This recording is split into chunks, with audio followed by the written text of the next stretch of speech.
a lot of chlorine and fluorine. This is a big growing issue. And fluorine, that's right. Yeah, fluoride in the water contaminating crops. So it's murky, but all we can do is the best we can. Exactly, that's what you still get. try to sleep at night. Sure. Not have your cortisol levels go. All right, so, but small-scale organic can't feed the world, right? So this is the question everybody likes to ask. You know, they like to think that, yeah, organic, small-scale organic is great, but it can't feed the world. We got to be realistic, right? Well, I think it can. I truly believe that small-scale organic can feed the world, and these are the reasons why. I kind of have a three-step process as to what I think needs to happen in order for small-scale organic to actually feed the world. And the first thing we need to realize is that food distribution has a lot more to do with politics than it does quantity. At this point in time, we have enough food to feed the world. The people that are going hungry aren't going hungry because we don't have enough food. They're going hungry because of politics, because of political reasons. So that's the first thing we need to realize. Step number two is that we need to restructure our expectations. Our expectations around price, our expectations around availability.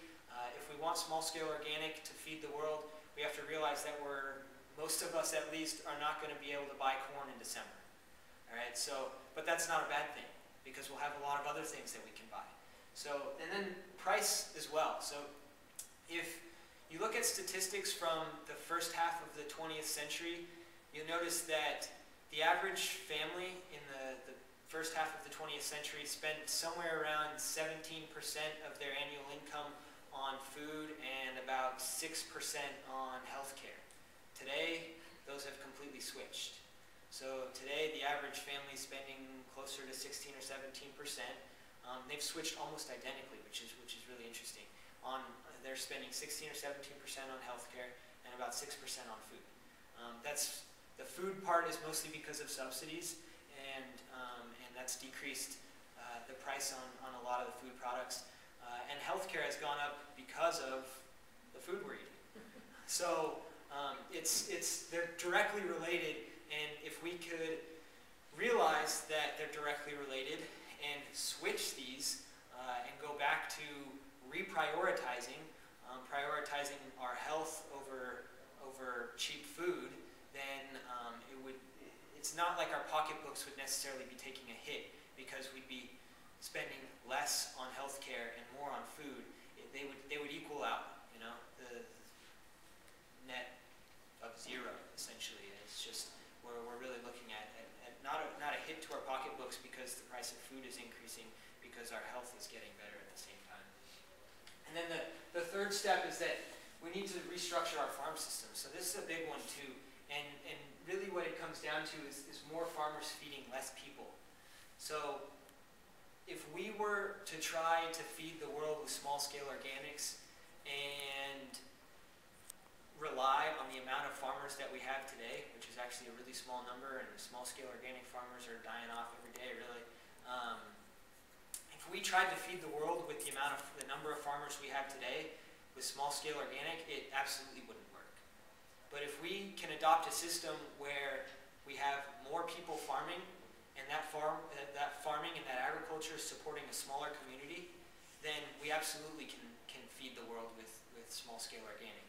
There's a wonderful fellow named Michael Olson who has written a book called Urban Farming, and he really describes the ability to produce an extraordinary amount of food, even in a small plot. Yeah. John Jevons is another one. Yeah, John Jevons is great, yeah. Who, you know, they've been able to show that if we would return to the whole idea that we had during World War II, the victory gardens, right. You know, that we could really supplement an extraordinary amount of food. Absolutely. I mean, the victory gardens were feeding, I think 70% of the produce in the United States during World War II was coming from victory gardens. But that's happening. That's happening already, because horticulture is our second largest market, and it's gone up 17% in sales of vegetable plants in the garden centers over anything else. Nothing else. Everything's been on the downside, but people are buying this to put into containers. And right. I mean, I live in San Diego, and over the past couple of years, it's amazing how much I've seen that explode. Like, you just think, you know, you drive by a house that a year ago had this bright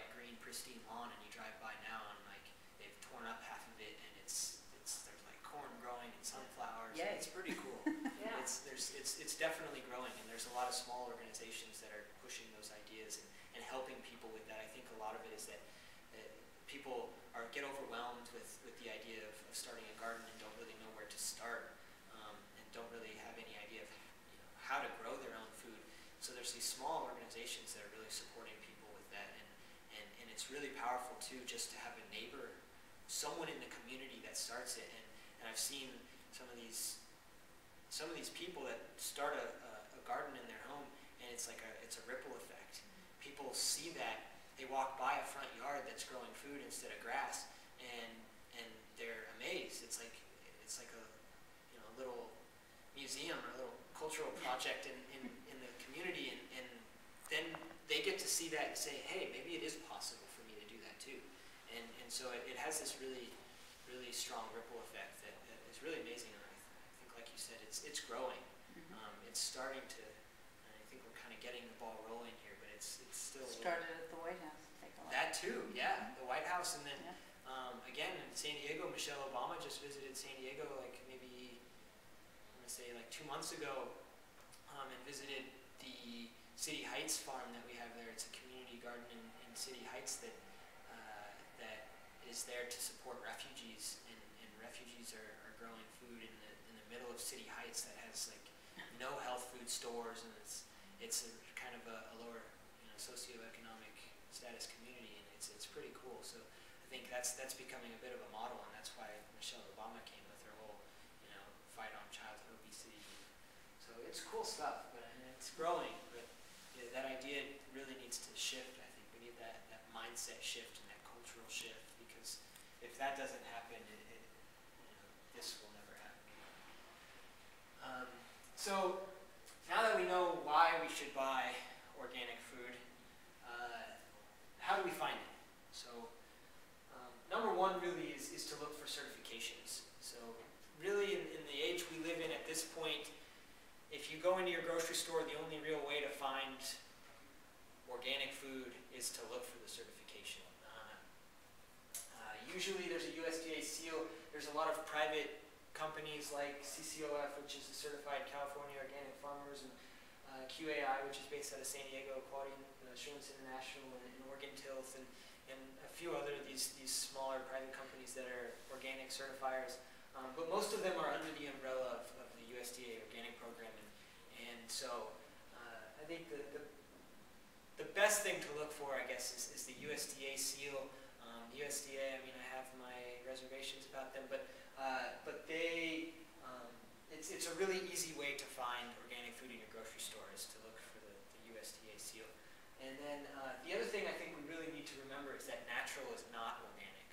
So there's kind of this whole natural campaign that's being pushed to consumers right now, and it has been for a few years. It's really just conventional products with a natural label on it, 100% natural.